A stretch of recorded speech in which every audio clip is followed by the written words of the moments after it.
নমস্কাৰ সকলোকে আজি ভাবিছো ভিডিওটো অসমীয়াতে বনাও বহু দিন হল ভিডিও দিয়াও নাছিলো গাটো খুব বেয়া দুদিন ধৰি আজি ভাবিলো ভিডিওটো অসমবাসী ৰাইজৰ কাৰণে বনাও যেহেতু আপোনালোকে জানে মই এগৰাকী research scholar department of education Tezpur ইউনিভাৰ্চিটিত মই পিএইচডি কৰি আছো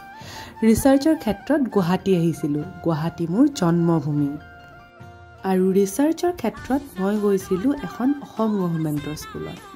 তাৰ অভিজ্ঞতা খুবেই হুকিয়া আছিল লৰাছোৱালীখিনি ইমান টেলেন্টেড বহুখিনি ক্ষেত্ৰত আমি ভাবো যে তাহাঁতি একোৱে নাজানে কিন্তু এই স্কুলখনত গৈ মোৰ সঁচাকে এটা খুব ধুনীয়া স্মাইল আহিছিল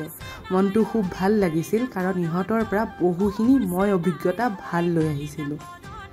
লৰাছোৱালীখিনিক যদি আমি ভালদৰে শিক্ষা দিব পাৰো ইহঁতিও এদিন বহুখিনি আগবাঢ়িব পাৰিব আৰু মোৰ বিশ্বাস আমাৰ অসম গভৰ্ণমেণ্টৰ স্কুলৰ লৰাছোৱালীও বহুত আগবাঢ়িব এইকেইদিন যে গুৱাহাটীত ইমান গৰম একদমেই থাকিব নোৱাৰি আৰু সেই কাৰণে মা দেউতাই মোক আনিবলৈ গৈছিলে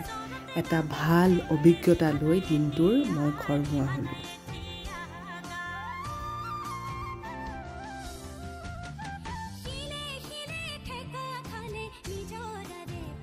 এয়া আজি দ্বিতীয়টো দিন হাজবেণ্ড আহিছিলে হাজবেণ্ডক এমাহৰ মূৰত লগ পাইছিলো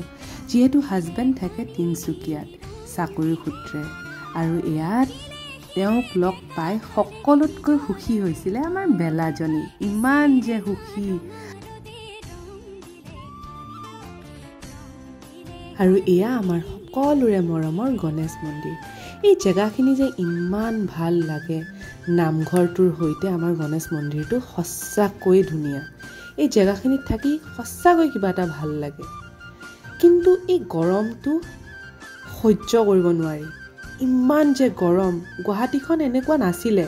কিন্তু হয় এতিয়া ডেভেলপমেণ্ট উই আৰ আ ডেভেলপিং নেশ্যন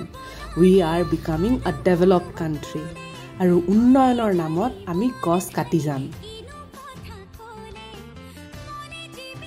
উন্নয়ন হয় কিন্তু কিমান দিনলৈ এদিন ভাবি চাবচোন এডালো গছ নাথাকিব উশাহ ল'বলৈ আমি সকাহো নাপাম এদিন আহিব যেতিয়া নিশ্বাস ল'বলৈ এডালো গছ নাথাকিব জীৱনৰ মূলেই হৈছে গছ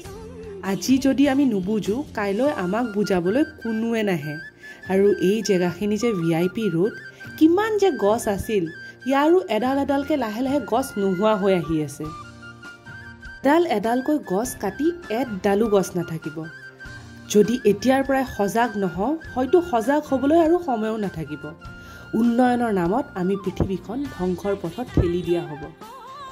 Guwahatians, you have to wake up now. Every day, more trees are being cut in the name of development. But without trees, there will be no clean air, no shade, no balance in nature. Let's protect our trees now, before it's too late.